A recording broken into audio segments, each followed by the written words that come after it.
Bonjour à tous, bienvenue sur En Meilleure Forme, Léléa à l'antenne avec vous. Du coup aujourd'hui, comme vous l'aurez compris avec mon manteau, on va parler d'une émission spéciale Joker de Todd Phillips. Et pour répondre à nos questions, on a le plaisir de re-recevoir Seb, enseignant spécialisé. Rebonjour Seb, comment vas-tu? Rebonjour, ça va. Que penses-tu déjà? Donc, est-ce que tu as déjà vu le film Le Joker?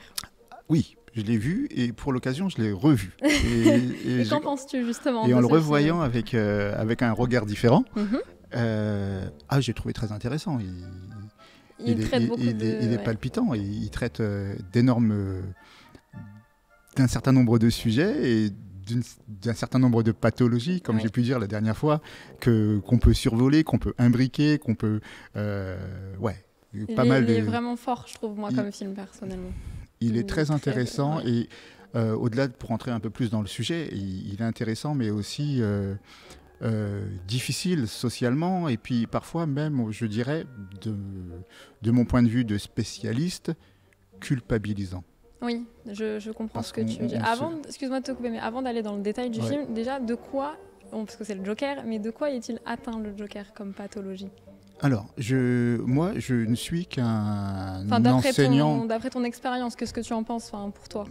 Professeur en activité physique adaptée et santé, comme on peut dire, si on prend que cette partie du travail que j'ai pu faire, par exemple. Moi, qu'est-ce que je dirais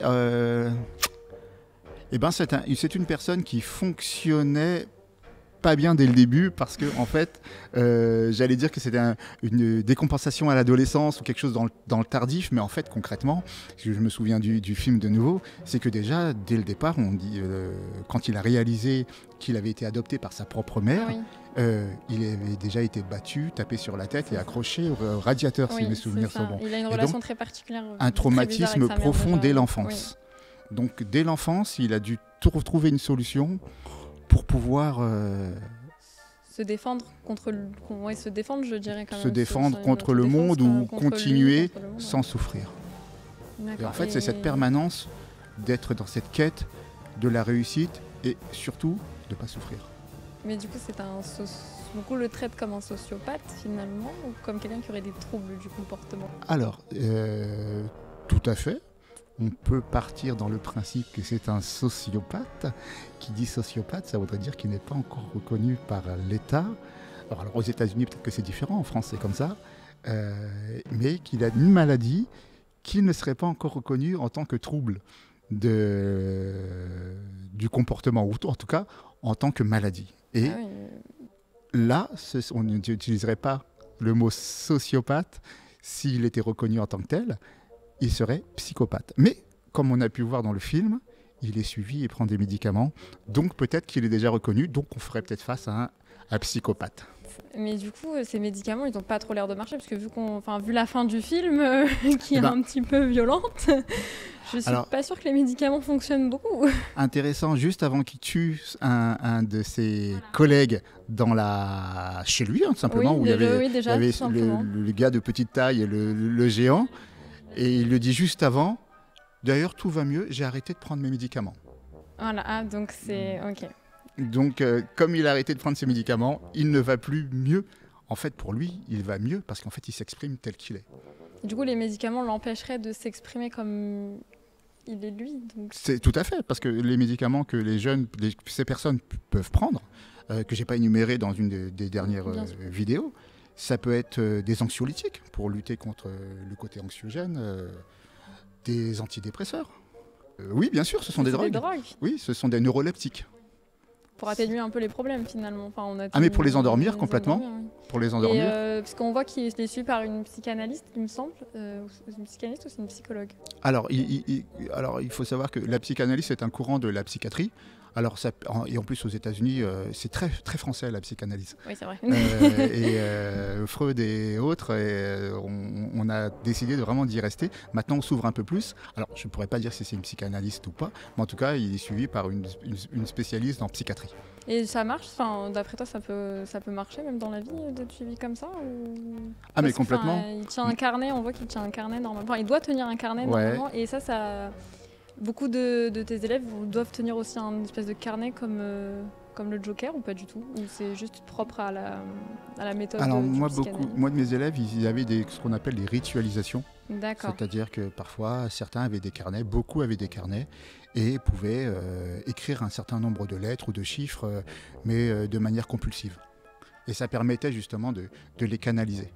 Bah oui, c'est ça, c'est un peu comme les adultes avec leurs cigarettes, ça permet de canaliser, ou les enfants avec leurs teuteutes, Oui, c'est vrai, ça leur me tétine. oui. Et ben en fait, c'est la continuité. Et parfois, après, quand on grandit, ou pas, eh ben, on arrête avec certaines choses qui nous rendent dans des rituels, c'est des ritualisations. Et on voit justement que le Joker, lui, il arrête d'écrire. Ah mais complètement là, après il s'exprime, il pète un câble et en fait il est plus dans la réalité. Il est dans sa propre réalité à lui en voilà, fait finalement. Complètement. Qui est différente de la nôtre, c'est dur mais... Mais en fait moi j'ai trouvé très intéressant aussi parce que souvent ces personnes qui ont des difficultés, on peut se poser la question si c'est pas eux qui ont le vrai regard. Parce que nous, parfois, on est endormis par la société et le nombre. Oui, c'est vrai. Et eux, comme ils sont en dehors de la société, on pourrait dire ça comme ça, et eux, ils ont un autre regard. Ils ont un autre regard. Le meilleur regard que nous, mieux que nous, peut-être. Peut-être. En tout cas, nous, on est dans une norme normalisée. Et en fait, souvent, on dit qu'on peut se retrouver dans une position de mouton. Et d'autres qui ont décidé de prendre le schéma autrement. Et du coup, de sortir du lot, sortir du troupeau et dire bon, ben, moi, je vais imposer comme certains dictateurs, je vais imposer ma loi parce que ma réalité est comme ça et je sais que c'est bon pour les autres. Et en fait, c'est aux dépens de certains parfois. Là, on peut revenir sur pas mal d'histoires, l'histoire du monde en général. Oui, c'est sûr. Et sa relation avec sa mère, t'en penses quoi? Parce qu'il a une relation très particulière avec sa maman, qui est déjà elle-même un peu droguée, un peu, enfin, elle est ailleurs aussi, donc c'est un peu compliqué. On va le savoir en fait au cours du film que sa mère n'est pas vraiment sa mère, mais sa mère justement qui lui a donné un certain type d'éducation, l'a fait complètement défaillant. Mais du coup, on parlait dans une dernière vidéo que c'était les gènes, mais comme c'est pas sa mère, du coup, c'est l'environnement dans lequel elle l'a mis elle, déjà dans un appartement un peu délabré, vétuste, et comment elle s'était comportée avec lui aussi. Complètement, c'est ce que je disais, c'est quand c'est pas intrinsèque. Enfin, là, voilà, c'est ça, quand c'est pas les gènes, et ben ça peut être l'environnement ou la famille. Mais en fait, on ne parle pas de gènes là, quand on parle de famille. C'est-à-dire qu'on peut être de telle ou telle famille, ça reste un groupe restreint en fait. Bien sûr. On parle de groupe restreint quand on parle de famille, mais on ne peut aussi ne pas partager des gènes et penser pareil que les autres. Ah oui, parce que dans le film, on voit vraiment que sa maman, elle est... Ah oui, le problème c'est qu'il ne voit pas parce qu'il a été élevé comme ça. Et donc en fait, les gens qui fonctionnent comme ça ne voient pas les défaillances parce que l'éducation commence par le petit groupe. Oui. Et le petit groupe, c'est la famille, sans partager de gènes. Et comme, moi, j'avais l'impression quand je regardais le film que sa mère, il l'idolâtrait. Enfin, c'était comme, j'ai l'impression que c'était vraiment, au début en tout cas, il est très proche de sa maman, or que elle s'en fiche un peu. On a l'impression qu'elle est très éloignée. Je me demande quel fils n'idolâtre pas sa mère. Oui, c'est déjà ça. Mais elle a l'air très éloignée de lui. Enfin, elle ne montre pas beaucoup d'affection, beaucoup de gestes tendres. Je sais pas ce que tu en penses. Parce qu'elle sait qu'il a sa botte, elle sait qu'il adhère à son projet. Et donc, quelque part, il faut qu'elle puisse continuer à l'endormir, parce que peut-être elle n'a même pas conscience qu'elle se ment à elle-même, parce qu'elle est dans sa réalité. Donc, elle partage sa certaine forme de réalité. Et donc, en fait, ils sont dans une réalité qui est tout autre que celle de l'extérieur. Enfin, c'est mon opinion. Oui, après, oui.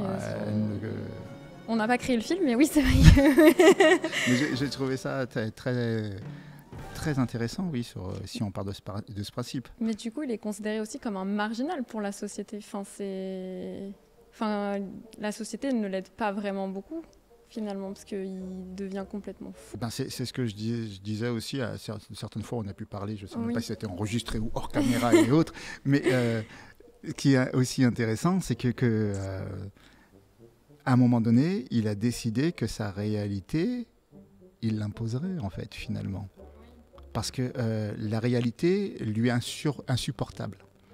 Oui, donc en fait, si elle est insupportable, pour pouvoir continuer de vivre, il faut qu'il l'impose. Il ne s'adapte pas à la société, il veut que la société s'adapte à lui. Et c'est le rôle même de la société de non, on ne travaille pas pour une personne, mais toujours pour un groupe. Oui, c'est vrai. Je comprends ce que tu veux dire, mais comment t'expliques ces mimiques, c'est-à-dire le fait qu'il rigole tout le temps? c'est cette ritualisation. Après, dans le film, ils disent que c'est une Oui, maladie. c'est une maladie C'est aussi pour... et tout, du nerf, enfin, c'est quelque chose de un peu de névrosé. C'est ça, Ça peut-être ça. Je sais même pas si cette maladie, comme le syndrome de la Tourette par exemple, ceux qui s'insultent tout le temps, etc., c'est compulsif, ils peuvent pas faire autrement parce que c'est des personnes que s'ils ne le font pas, ils ont l'impression que le monde va s'arrêter. Okay. Alors ils parlent même plus d'eux-mêmes, mais le monde c'est eux. Parce que s'ils ne sont plus au monde, plus rien n'existe. Oui, ok, d'accord. Oui, voilà, c'est ça, vraiment... c'est le principe de Thanos et Thanatos, c'est de la psychanalyse. Moi, j'ai adhéré à 10 ans de psychanalyse, mais on peut s'ouvrir un peu plus large. Mais sur ce principe, c'est s'imposer aux autres et faire que, en fait, même moi, quand j'étais plus jeune, à la base, je suis professeur de PS, et quand je faisais du basket avec certains jeunes, quand j'avais le ballon à la main, je leur disais, bon, là, j'ai le ballon à la main, vous êtes dans mon monde. En fait, c'est comme si eux n'existaient plus. Oui, c'est une visualisation. Et pour moi, c'était obligatoire que si je shootais, mon panier rentrait parce que c'est moi qui décide. On est comme dans un jeu vidéo. Bon, alors je fonctionne bien. C'est juste qu'à un moment donné, on pouvait s'imaginer des choses, mais en fait, je pense que les gens qui sont exigeants se retrouvent toujours dans cette situation de dire ça fonctionne, ça passe ou ça trépasse. En fait, on n'a pas le choix. Il faut que ça réussisse. Et lui fait partie de ceux il a décidé que ça se passerait comme ça, et ça va se passer comme ça. Soit lui, il fonctionne, et il va jusqu'au bout, soit il s'éteint. Sauf que le Joker ne s'éteint jamais, puisque pour l'instant, il n'est pas encore... Voilà. Pour l'instant, il est toujours là. Et en fait, souvent, ces gens qui sont un peu charismatiques, parce qu'en fait, ils sortent du lot, et puis en fait, ils font les gens adhérer à leur philosophie, parce que ça reste une philosophie. Et ben, ils trouvent toujours des gens qui sont plus faibles pour s'accrocher à leurs idées, parce que beaucoup de gens n'ont pas d'idées. Donc il suffit qu'il y en ait un qui ait une idée et qui la tient. Oui, mais comment tu expliques que... Bon, là, je sors du film du Joker, mais par exemple, que ce soit Suicide Squad où on voit le Joker, ou même encore Batman ou avec le Joker, comment t'expliques qu'il arrive à formater, si je peux dire, des gens autour de lui pour qu'ils suivent son idéologie? Comment il arrive à faire ça? On a toujours besoin d'un supérieur, hein. On va avoir d'un leader. Oui, c'est vrai, un leader, c'est... Regardez notre société aujourd'hui, on a un président alors que quelque part on n'en aurait peut-être pas besoin parce qu'en fait on pourrait vivre autrement, le système pourrait fonctionner différemment, mais en fait il ne copie que le système actuel. Enfin, comment t'expliquer? C'est-à-dire que les personnes sont quand même conscientes qu'il est pas socialement normal. On dit souvent que dans la folie, il y a du génie. Et moi, par exemple, je ne veux pas parler de jeunes en particulier, mais j'ai vu énormément de génie dans la folie. J'ai un jeune dont je ne tairai le nom, peut-être qu'il se reconnaîtra s'il voit cette vidéo. Il a appris à parler l'espagnol qu'en regardant des films à la télévision. Il n'a jamais été à l'école, pourtant il a un niveau facilement d'une licence. Qu'est-ce que tu as pensé du film, déjà, premièrement? J'ai trouvé que c'était un film très intéressant. On revient encore sur le principe de... On est très doué ou on ne l'est pas. Et les personnes charismatiques, où elles peuvent nous emmener. Et voilà quoi. Et je trouve que forcément il y aura une suite parce que ça plaît aux gens. On a tous eu cette image de base du Joker méchant. Enfin, de base, c'est ce que les films Batman nous ont montré. Mais moi, personnellement, à travers ce film, je l'ai trouvé plutôt compatissant. Est-ce que justement, c'est le fait qu'on le voit autrement, et ça peut nous rendre cette émotion de la compassion pour lui ou pas, d'après toi? Complètement. Vraiment, quand on a vu j'allais dire cette série, parce que je pense qu'il va y en avoir d'autres, parce que c'est vraiment à détailler au plus long terme. C'est quelqu'un pour qui on pourrait avoir j'allais dire l'attendrissement, mais la compassion. Voilà, le mot qui me revient, l'affect. C'est-à-dire que en fait, il nous amène à notre propre réalité. Et donc en fait, forcément, on veut adhérer à son projet parce que il veut tendre quelque part et on se dit mais où va-t-il tendre? Où il va nous amener? Et donc en fait, on sait que ce sera différent de ce qu'on vit actuellement et qui ne nous plaît pas. C'est surtout ça. D'accord. Merci pour ces mots de la rien. fin. Merci à tous. Merci Seb d'être venu. Merci encore. Je vous dis à très bientôt, à une prochaine dans En meilleure forme. Ciao.